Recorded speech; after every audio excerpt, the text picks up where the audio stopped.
Assalamualaikum teman-teman.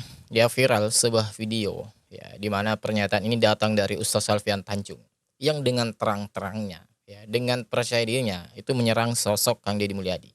Ya bahkan tidak tanggung-tanggung teman-teman ya. Kang Deddy Mulyadi disebut sebagai seorang musuh Islam yang harus disingkirkan.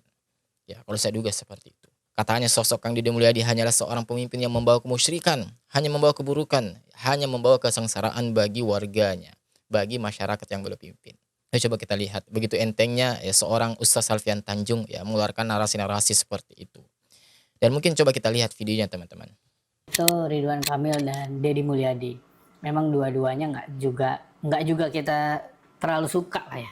Dan maksudnya saya melihat ada fenomena penghancuran, ada fenomena mempersiapkan, yaitu terlihat gitu Deddy Mulyadi bagaimana semua tersorot ke dia terus gitu kan Bu Alfian. Terlebih memang dia pinter lah memainkan momentum.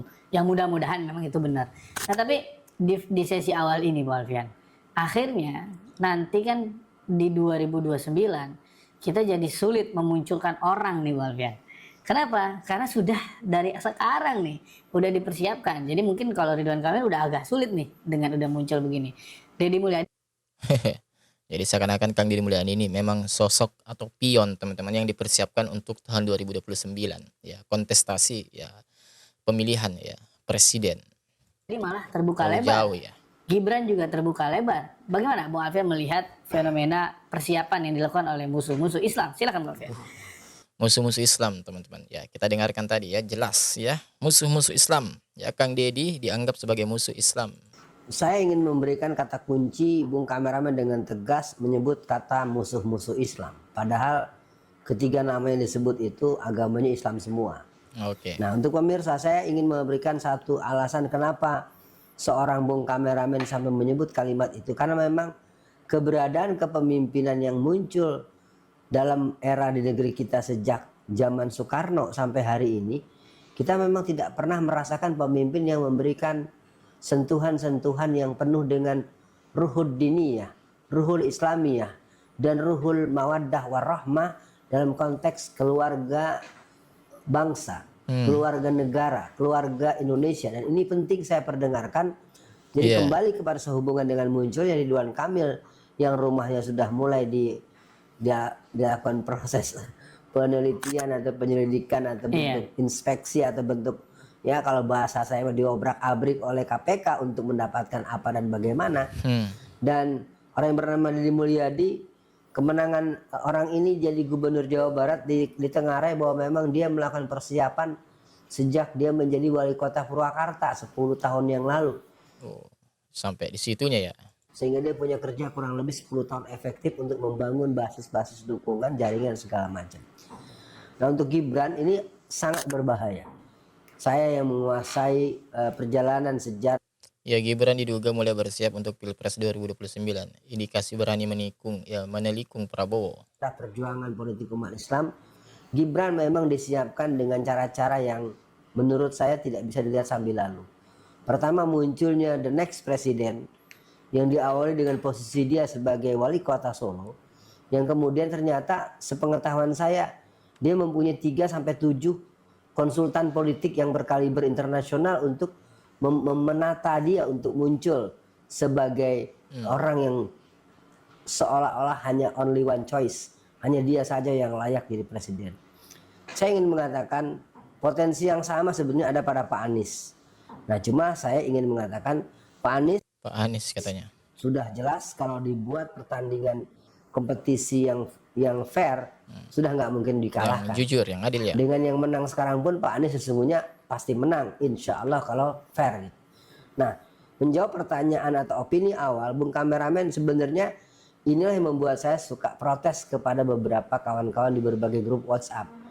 Mengapa kita terus menceritakan keculasan lawan, kecurangan lawan, tapi kita tidak membangun hegemonik konstruktif di mana kita tidak membuat satu konsolidasi potensi yang menurut saya bisa. Maka itu saya mencoba untuk melaporkan secara umum bahwa sampai terakhir kemarin tanggal 9 Maret tentu dengan teman-teman yang memahami hakikat proses yang dimaksud, kita sudah menyelenggarakan pendidikan politik Islam angkatan ke-29.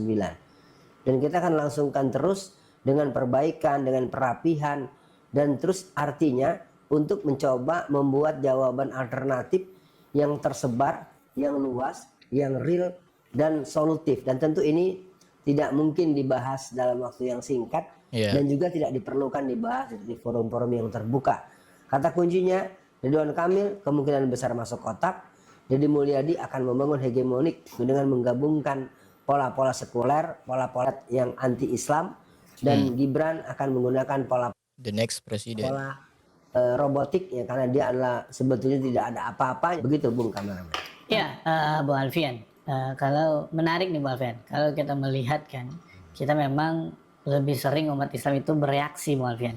Nah maksudnya, misalkan kita punya calon, udah nih Pak Anies misalkan di 2029, bagaimana kita juga mempersiapkan, bukan hanya mempersiapkan kemenangan Bu Alfian, misalkan mempersiapkan menghadang kecurangan. Nah ini kan yang mungkin tidak Menghadang dipikirkan kecurangan, banyak orang, karena dia mikirnya udahlah Anies sudah bagus, udah ini tinggal dipoles dikit. Nah itu kan yang sering kita remehkan, akhirnya menjadi kesulitan kita nanti akhirnya. Mungkin Bu Alfian di sesi tengah ini kita masuk dalam pendidikan politik yang Bu Alfian galakan belakangan ini. Ya coba teman-teman, ya itu jelas loh tadi, ya dengan tegas dan jelas mengatakan bahwa Kang Deddy Mulyadi adalah seorang yang dipersiapkan, atau lebih tepatnya sosok Kang Deddy Mulyadi adalah dari musuh-musuh Islam itu sendiri. Ya coba, ya ini macam bagaimana teman-teman? Ya apakah seperti ini pantas itu untuk kita mau panggil seorang ustaz? Apakah agama Islam ini adalah suatu hal atau bisa diklaim oleh sekelompok orang tertentu yang ketika orang tersebut ya berbeda haluan politik maka orang tersebut akan dikatakan sebagai musuh Islam? Ya. Coba apakah kalian rela teman-teman? Ya, saya Islam, Anda juga Islam tentunya. Ya, dan mayoritas video ini juga pasti seorang Islam. Ya, coba hanya gara-gara kita ya berbeda haluan, berbeda pandangan atau berbeda kelompok dalam persoalan politik, ya lantas kita ini seakan-akan disebut sebagai seorang yang musuh Islam. Ya bahkan tadi juga Gibran sebagai seorang musuh Islam. Ya bahkan juga sempat dulu kan, ya Pak Prabowo Subianto itu dikatain pengkhianat ya oleh sosok Habib Bahar bin Smith. Hanya gara-gara ya haluan politiknya itu bersama dengan Pak Jokowi, atau mungkin haluan politiknya itu bersama dengan rezim. Ya, coba. Apakah gara-gara seperti ini yang ketika kita tidak berada di kelompok mereka, lantas kita dengan mudahnya dicap sebagai seorang musuh Islam? Ya. Coba teman-teman, dari sini kan kita berpikir. Dan sebenarnya orang-orang yang seperti ini ya, oknum-oknum yang seperti ini, justru itu membuat citra Islam itu semakin buruk. Ya. Orang-orang ini akan mulai enek, ya semakin enek. Ya, seakan-akan ya polarisasi di antara kita itu mudahnya terjadi, ya sangat mudah terjadi hanya gara-gara kita itu berbeda pilihan persoalan pemimpin. Padahal kita tahu teman-teman dalam hal memilih pemimpin, ya itu bukan berbicara kita ini masalah akidah. Ya berbicara soal politik, ya berbicara soal pilihan politik, ya, itu hak siapa saja. Ya, dan tidak ada nilai-nilai akidah di dalamnya. Sebab kita tahu semuanya secara zahir ya, entah itu Pak ya Kang Deddy Mulyadi, ya Ridwan Kamil, ya atau yang selainnya, ya Gibran itu seorang muslim. Ya kita ketahui mereka itu seorang muslim. Ya. Adapun perbuatan-perbuatan mereka yang mungkin kita anggap itu menyelisih daripada syariat atau mencederai nilai-nilai ya Islam, ya itu urusan dia dengan Allah Subhanahu wa taala. Tetapi kan pada hakikatnya dia masih seorang muslim dan dia masih mengaku sebagai seorang muslim. Itu poinnya.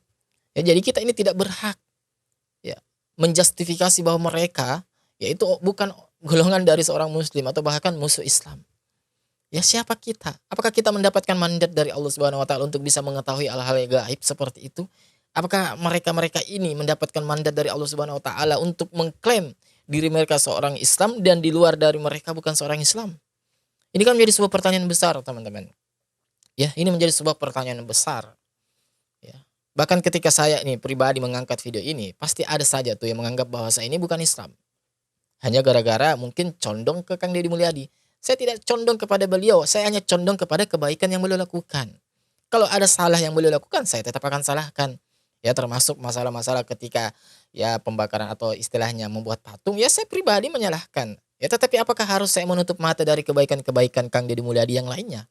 Ya seperti dalam khususnya, secara khususnya di sini adalah ya membangun ya daerah Jawa Barat itu sendiri. Bagaimana beliau memperlakukan warganya.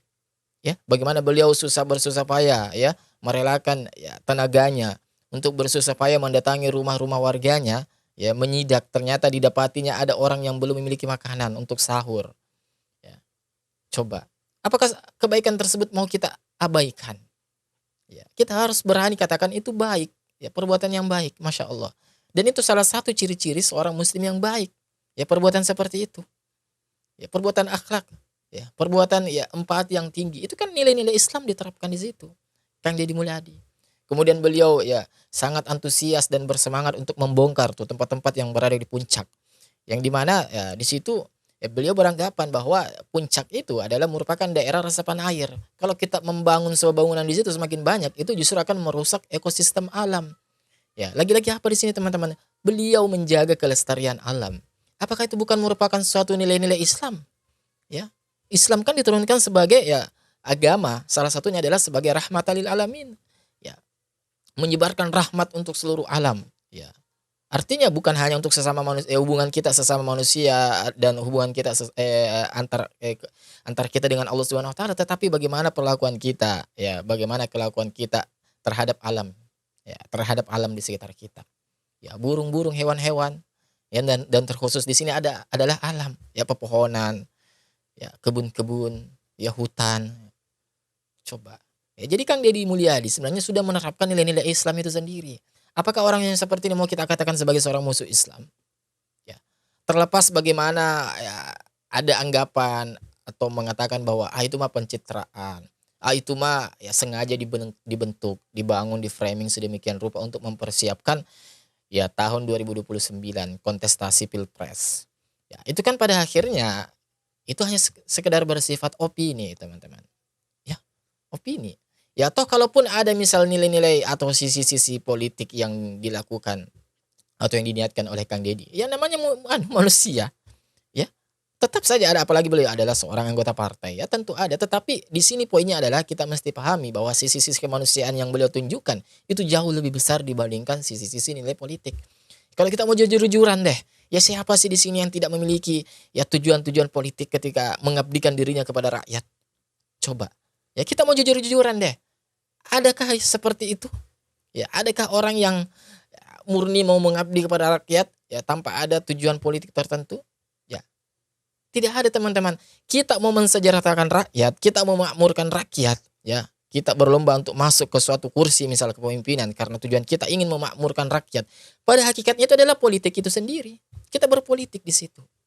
Jadi kita tidak bisa lepas dari yang namanya politik. Apapun yang kita lakukan pasti akan dikait-kaitkan dengan politik. Ya cuma yang menjadi masalahnya di sini adalah menjadi muaknya kita di sini adalah sedikit-sedikit ketika politik itu dikait-kaitkan, dibentur-benturkan dengan agama. Apalagi ketika di luar dari kelompok mereka, kita seakan-akan dianggap musuh Islam. Ya ini kenapa coba teman-teman? Ya saya rasa ini adalah merupakan suatu penilaian yang sangat-sangat ya berlebihan menurut saya. Ya, coba teman-teman, bagaimana menurut kalian? Silahkan kalian komen ya di kolom komentar kita di bawah. Insya Allah kita ketemu lagi di video selanjutnya. Wassalamualaikum warahmatullahi wabarakatuh. Barakallahu fikum.